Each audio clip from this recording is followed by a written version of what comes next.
Hi, I'm Haley, the new co-host at the AFK show. We're here at Texicon in Fort Worth, Texas. What we'll be doing at Texicon here this year in 2013 is we'll be showing you as much as we can of the convention. We'll be trying to get interviews with main players of the gaming community and as many fans as we can. All right, we'll see you in a little bit. I have a feeling once I see Star Trek, I'm going to do quite a long rant on it. Because... Rants are always entertaining. Well, frickin' J.J. Abrams just did this interview, and he was all talking about how when he was a kid, he didn't like Star Trek because it was too philosophical for him, and he couldn't understand it. And it wasn't until he got working on Star Trek and basically dumbed it down to the lowest common denominator that he actually began to like it and understand it. So thank you, J.J. Abrams, for dumbing it and ruining it for all of us. Thanks for taking the spirit out of it. Yes. And I swear to God, if there's a freaking steam engine room in the Enterprise again, I'm going to go ballistic. Steam turbines have no place. Understandingly so. Steam turbines have no place in a plasma fusion drive engine. I mean, was he ever really into it, or is he just dropping right in the middle and doing his thing with it? Pretty much. He was talking in his interview how he hated Star Trek, and all of his friends were into Star Trek, and he's all I don't get it. Don't make it something to hate. Please, JJ, don't make it something to hate. I think he accomplished that for a lot of fans already with the first movie. I was horribly disappointed by that movie.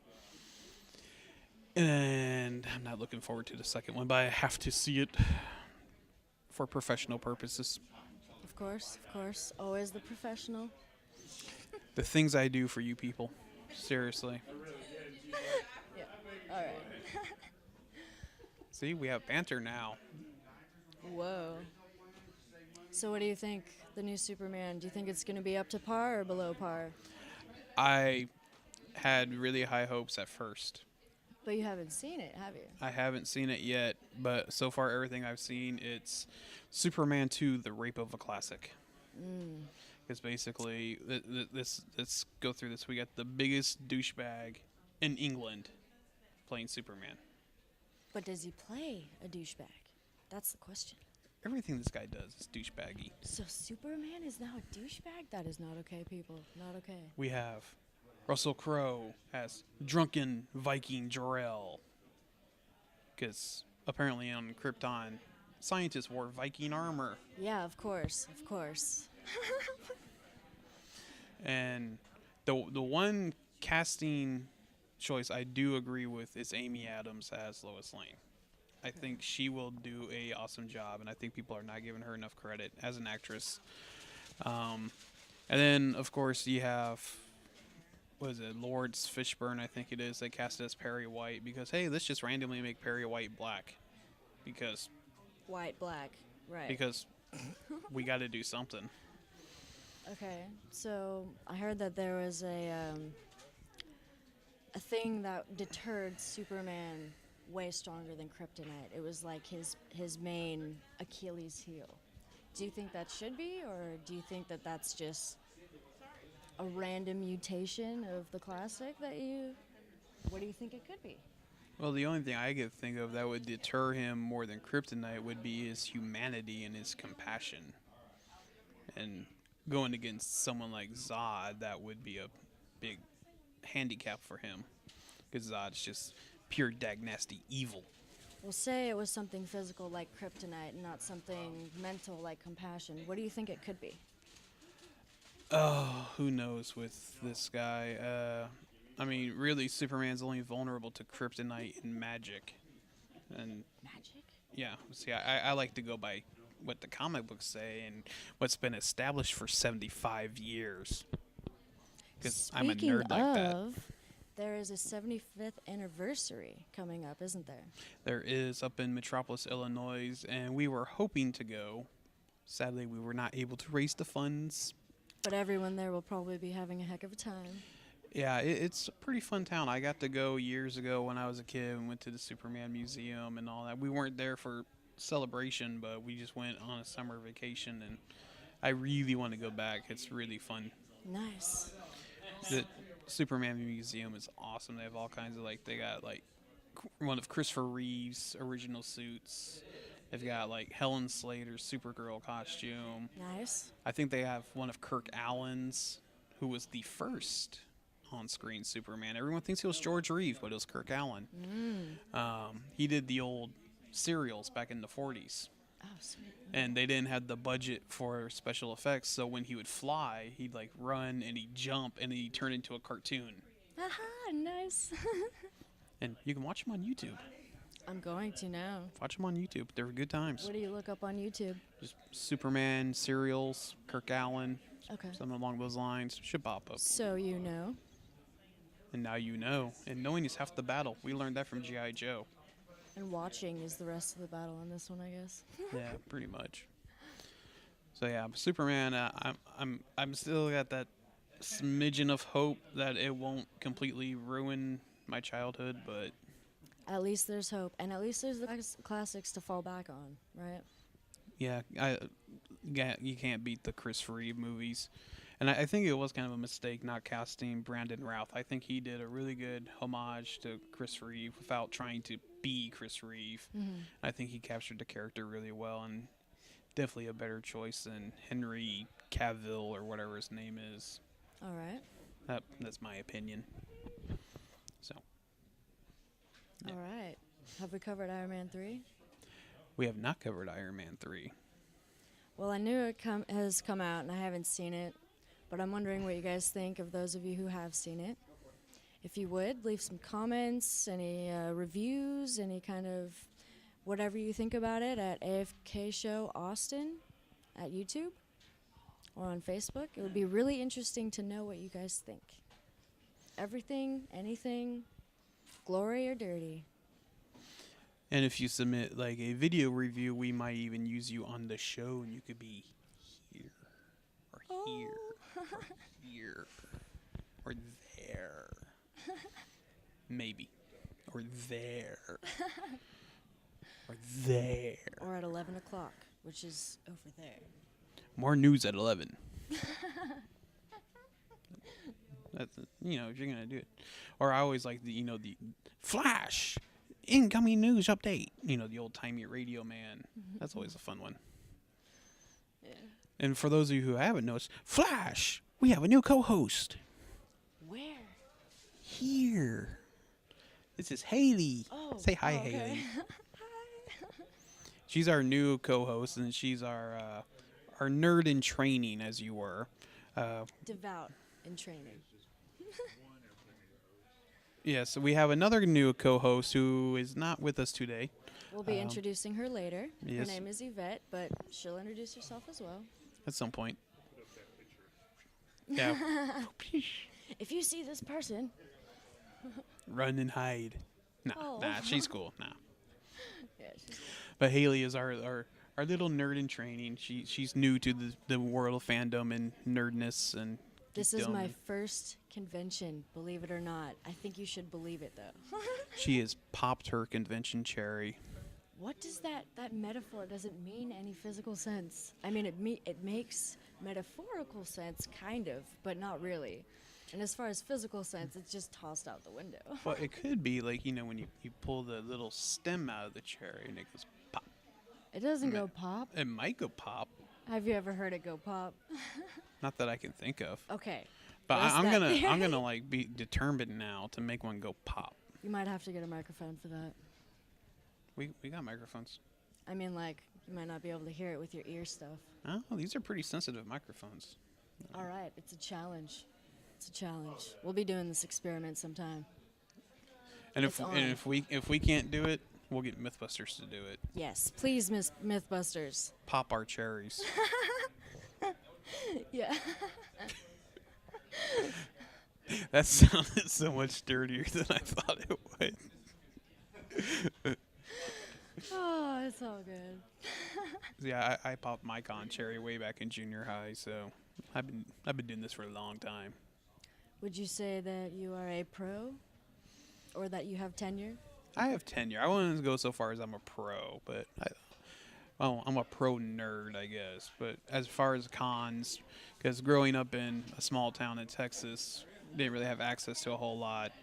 And then in Austin, we had a few cons here and there. And then after like 2000, there was like nothing for like 10 years in Austin until we finally got Austin Comic Con a few years ago. And that was like a big hoopla. And I think that's why it was so packed the first year. It's like because the nerd community was just so starved. And it's like they were not expecting the turnout that they had. And it's grown every year since. But that's cool. We like Austin Comic Con. Nerds congregate. Yeah. It's a nerdvasion, as we like to say on the AFK. Nerds will inherit the world. We will. Nice. So tell us about your nerdiness and what you are into or getting into. Well, I'm currently at the end of the Bleach series, which is really cool. Freaky, but really cool. I'm really into anime. I started watching Witch Hunter Robin, Ghost in the Shell, and gosh, what was the other one? Brain fart. Are you okay? Do we need to get you some medication for that? Maybe. All right. Well, just let me know. I'm on it. Okay. Saucer of milk, maybe. I don't know. I'm a Harry Potter freak. Like, don't even come near me and try and tell me more than you think I know, because I know it. Trust me. It's true. When we told her that we might be going to a Harry Potter camp in October, I think it is, she had a crisis, as they would say in England. Oh yeah, that's definitely one of my soft spots. I really like the Alien and Predator series. I'm about to watch Alien vs. Predators. Don't tell me about it. No spoilers. I'll get there. I really like Firefly and Serenity. Always been awesome. Really like Falling Skies, The Walking Dead, Once Upon a Time. I don't know. Have you seen Lost Girl? No. If you like Once Upon a Time, you'll probably like Lost Girl. What's it about? Renegade succubus goes around having sex with everyone and killing other like renegade fae creatures. Renegade fae creatures? Like fairies? Yeah, they use the word fae very loosely So like magical? for like basically any sort of magic creature. Come on, But- people. If you're going to make a show, if you're going to make some kind of big production, please, for the love of God and humanity, do your research first. Yeah, 'cause Look at the terms, look at the mythology. Just please make it real, not I agree because like, I like it. It's a fun show, but it's like there was one episode where they have a kappa, which is a Japanese turtle demon, basically. And if anyone of you has ever seen Shin-Chan, you know the kappa.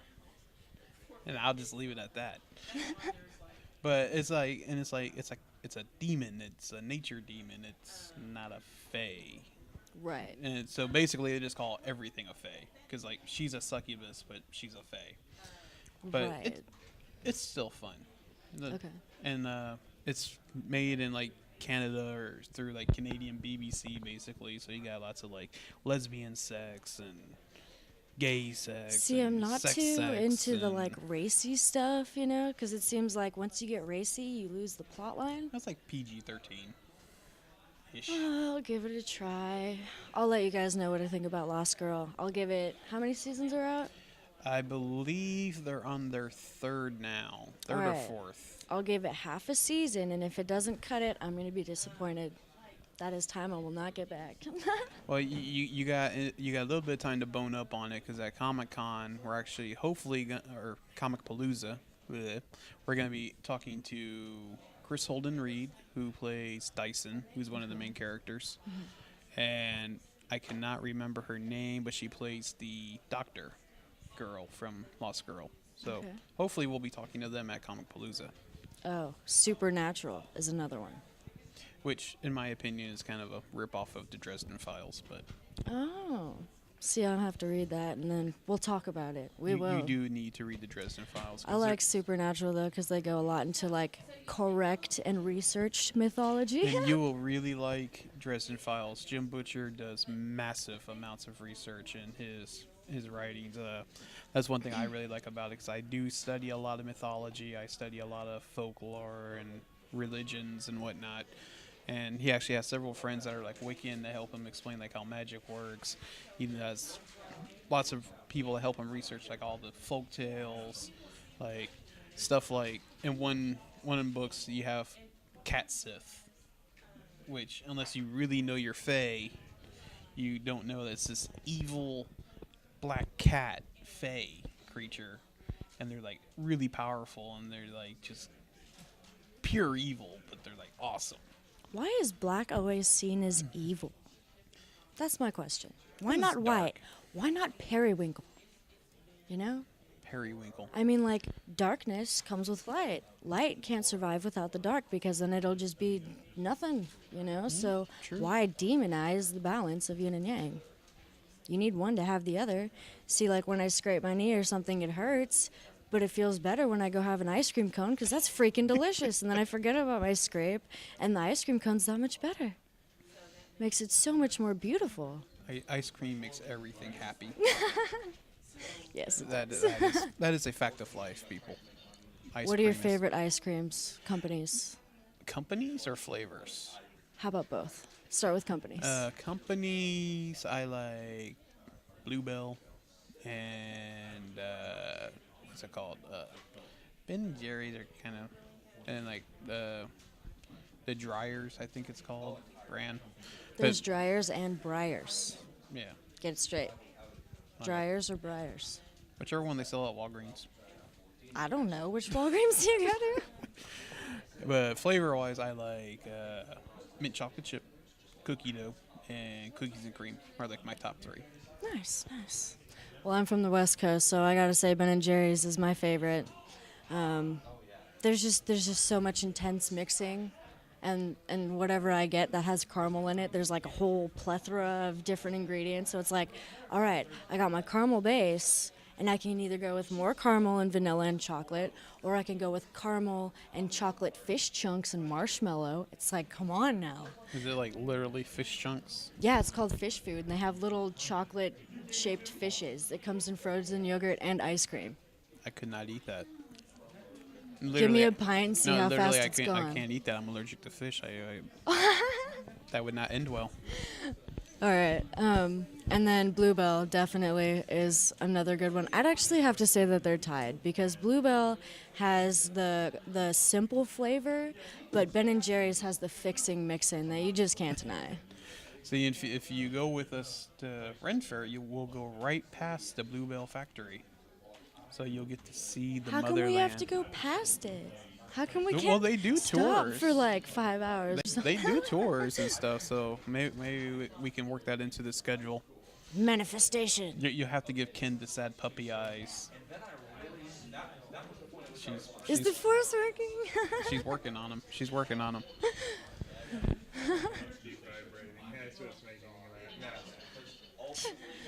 Ken's having a crisis in his pants at the moment. Is your phone having a conniption? Hey, Really? pay attention to me. Ah. I think that's his wife, so it probably is having a conniption. Oh no, she's gonna get you for that. She wants to buy a dress, folks. $30 on sale. Whoa. Always a good deal. On sale is always a good deal. Oh. Apparently, Ken does not approve of the dress. Or maybe he does. He just doesn't want it seen in public. Oh, he likes the dress, but apparently it's not appropriate for an interview. Yes. How did we get onto this tangent? All right. So if the world ended, what scenario would be ideal for you? Zombies, some kind of contagion, government takeover, or like environmental collapse? What would you like? What would be fun in your mind? I mean, granted, it probably won't be fun at the time, but hypothetically. I, being a history nerd, would go for something like a zombie apocalypse, and then after that, we revert back to like medieval life, because then I could use my big swords and hack people and hack zombies, and chop off heads and limbs, and we could build castles and fun times. Flaming arrows of doom. Doom! Doom. I like the zombie idea too. I mean, really, if doesn't they're gonna like be like zombies? half decayed, I don't think they can run very much. So it'd be easy to just like walk around in slow mo and you'd still survive. Like, Well, see, and if you've ever read the Zombie Survival Handbook, no, I've looked at it, but I haven't read it. tisk. Shame. She's still new, folks. She's still new. Little leeway, little bit. But that's one factor that they address in the Zombie Survival Handbook is the rapid decay of the human body, and basically you would only need to hold up for really about a week. And then the zombies will be so deteriorated that they won't be able to run or walk. Well, it or depends on crawl. how it's fast it spreads to the population as well. The Well, like uninfected. the main outbreak would basically be about a week, and then because basically after about 4 days or so, the muscles in your body that rot. Well, how do they know this? How do they know it's not like a slower deterioration process? Like in The Walking Dead, those zombies are around for like weeks, you know? Well, true, but I mean this is what they based it on is like actual human decomposition from like Smart. medical studies and stuff like that. So All right. we like The Walking Dead, but it's not real science. Come on, really, research. That's what I'm asking for. It's too much to ask. Make it realistic. Too much. Use Apparently real it is too blood. much to ask. Hospitals. They have bags of blood. Use that. No, I don't know. Blood. Blood is fun sometimes. Sometimes. You know you can smell it before you can see it? Have you ever experienced that? It's kind of creepy question, but Nah, I can't think of any time that I have actually. I know some guys because I work in security. I know some guys that have been where they found bodies and stuff and have described the smell, but I've luckily have never come across dead bodies where I work. see, because I was watching, I'm rewatching Supernatural because I haven't seen like all of the 8th season. I've seen like bits and parts, so I want to like refresh. And I was on the episode Bloody Mary, and some girl comes up the stairs to find her dad's pool of blood in the bathroom, and I was thinking, you would smell it before And you it's saw very it. metallic smell. Yeah, it's metallic and like kind of like almost sulfurous, but mostly salty, you know? But I was thinking like, it's just weird because my brother, he stepped on some glass one time and his foot was hurt. And I could tell he was hurt before I saw him because I could smell the blood. So I just had that thought, like, do your research, please. I'm sorry I keep saying that, but like it just sucks when it's like, oh, yeah, John Travolta, you can't take apart a gun with one hand that fast. Don't even try and pretend like you can. It's physically impossible. And you know what movie I'm talking about. You do. She's coming after you, John Travolta. You better watch yourself. No. Maybe. No. I don't know. He might like that having chicks come chasing after him. So I don't know. Well, if I was famous, I would not like random people coming up to me because I was in a movie. I'd be like, well, why don't you just like get to know me as a person instead of some kind of like persona in a movie that you watch? That just bugs me. He's I been wouldn't in do that to several somebody. movies, though, so. Well, yeah, but I wouldn't be like, oh, the freaked out fan, you know, the starstruck person. Because, like, if I was them, oh my God, please, honey, get over it. Like, really, I'm just a person. So I wouldn't do that to them. Yeah. Unfortunately, some celebrities forget that and they don't have that mentality. I've met a few that are real dickholes, but we won't name any names. Name. But You didn't hear that. no name naming here. But I have met a few that are really awesome. James Duhan, I got to meet before he died, and that guy was just so awesome to talk to. And it's like, even though there was a huge line, he would take 2 or 3 minutes to talk to everyone and answer your questions. And George Takei, Takei. I'm sorry, George Takei, because it rhymes with toupee. That's how I remember. That's funny. That's how he had to teach it to Shatner. Because he's like, it's George Takei. Like, toupee. Nice. Oh, my. Yeah, and he's another just real awesome guy. And looking forward to meeting him again sometime. And I've heard really good things. Another plug for Comic Palooza and Space City Con. Because I was really tempted to judo chop you right there. Sorry. Judo chop. Because as I know at Space City Con, especially Robert Picardo is going to be there from Star Trek Voyager, and I've heard really awesome things about him. That'll be my first time meeting him. John Delancey, who plays Q, of course, will be there. I've met him before. He is funny as hell. Nice. We need to ask him if Q wears boxers or briefs. And Or see boxer briefs. and see if he gets the same reply that he did when I met him years ago. It's See, pretty like, funny. people usually forget the third option, which is a combination of convenience and comfortable. I don't know. I'm just making that up. Whatever. I was wondering how you know so much about men's underwear. Oh, you don't want to know, dude. You really don't. Well, they're more comfortable than women's underwear to start.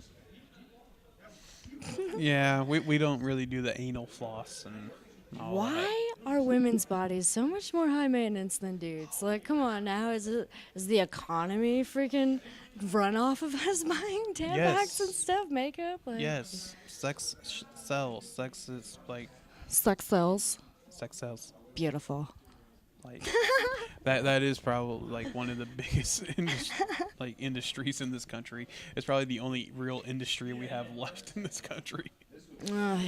It's the only thing that's still made in America. Yes, it's the only thing that's still made in America. I want to get a shirt made in America. Because I saw an Asian person that had a shirt that said made in Japan. I thought that was really cool. Whoever you are, that was awesome. I love it. Inspiration comes in various ways. I have a friend of mine that's in a wheelchair, and she wants a t-shirt that says Meals on Wheels.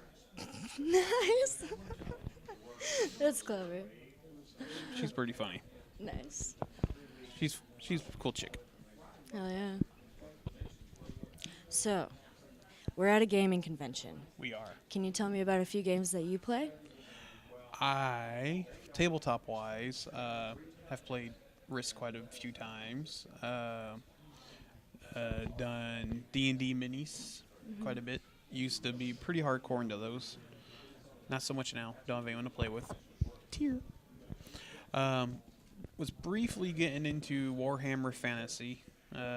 Just really didn't have the money to go out and buy tons and tons and tons of armies because they get pricey. Moneymaker, man. Gotta milk it. I like regular D&D, although I've never really gotten to play it very extensively, which sucks because I've actually made some really badass characters and just never got to use them. Tear. There's a couple that I want to look into, try playing. There's the Ebony Park Steampunk RPG that looks fun. There's the DC RPG. I was actually, when I was at Dragon's Lair a while back, I was reading this. It's called Spirit of the Century, and it's a pulp-based, so noir pulp-based RPG. That was actually looking pretty fun. Cool. What's your favorite tabletop game? Give me a little bit of a background too, like how long you've been playing it, how you got introduced, and how passionate you are about it. Give us a little rant. I mean, really, the only one I played extensively would be D&D minis. Okay. And I got into that basically because I've always collected minis. I love little Peter minis. Nice. Mm-hmm. And I got into that, and we were playing that. And then we kind of got bored with the minis that were coming out. So we'd go and buy the pewter minis and make our own characters and our own stats and have big, huge battles and stuff. Nice. So we kind of took D&D and kind of merged it with Warhammer and kind of just created our own little fun game that we would play. Fun times. Nice. Fun painting minis and creating. I had made a mini of Thor. Nice. I was not well liked for that. He was a dragon slayer. Leave the dragons alone. Although the one person that ever managed to kill him, and it was a double KO, was a black dragon, and they got each other down to 25 hit points. He hit my Thor, killed my Thor, but he had an ability that he still got to make one last attack even though he died.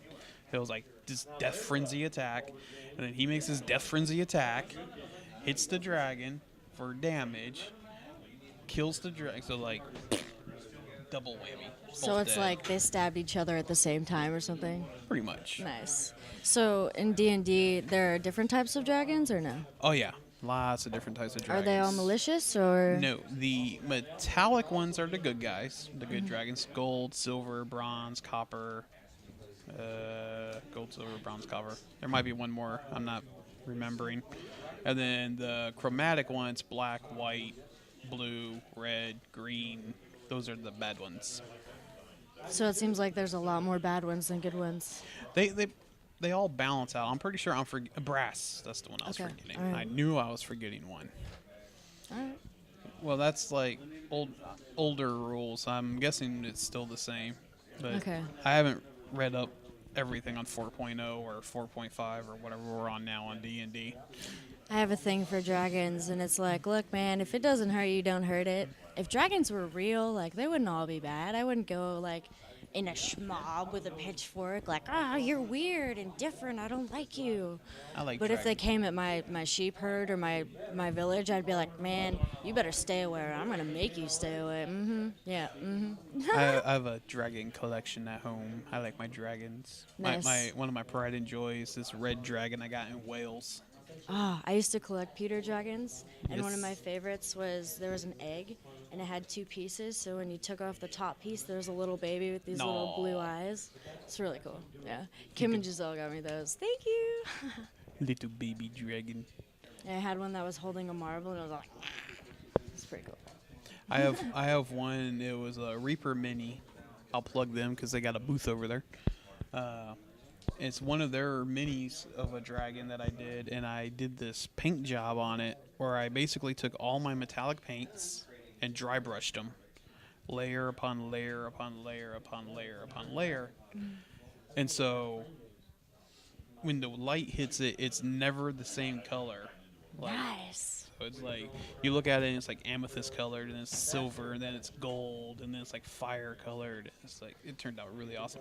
I don't think I could ever duplicate that paint job. Well, that's the point of it, originality. I really like that when people take something that's already been and then make it completely their own, like what you were saying about dry brushing with all your metallic colors. Or like how you said you were merging Warhammer with D&D rules or whatever. That was really cool. I like hearing about stuff like that.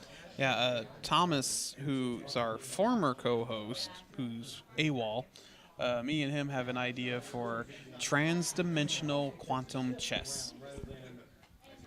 What does that mean? If you know Star Trek, you know they had the trans-dimensional chess.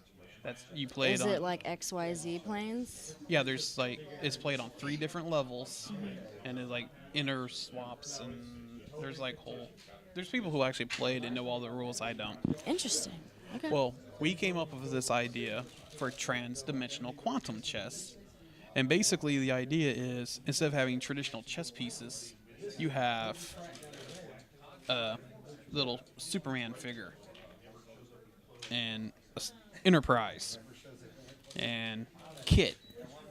Okay. Basically, whatever you can think of, and you have like your land, your air, and whatever, and they all intermix and battle each other. And Did you guys come up with rules, or? we're still working on the rules. We're still All right, help me out. We're Or still hit me up. I fleshing it might be out. able to help you with that. flushing all that out. I'm, Our goal is to build the actual chessboard and everything, and then go like DL somewhere and just start playing it and freak everyone out. Nice. I really like the idea of wizarding chess, you know. The pieces that are like actually alive and then they beat the crap out of each other. It's like, no, I'm here. That always reminds me of the old computer battle chess game. Old computer, I wouldn't know. Oh yeah, my buddy had this in high school, maybe junior high even, and it was called Battle Chess, and you could play as where it was just regular chess pieces, or you could play the animated version where the pieces were animated, you know, and then they walk up and they beat each other, and Nice. like they had different ones, like the knight would, you know, stab or whatever, and the queen was real funny. She'd walk up and she'd like pull out a pistol and shoot them. And it's like they all had their own different little moves. That kind of reminds me of the wizard chess.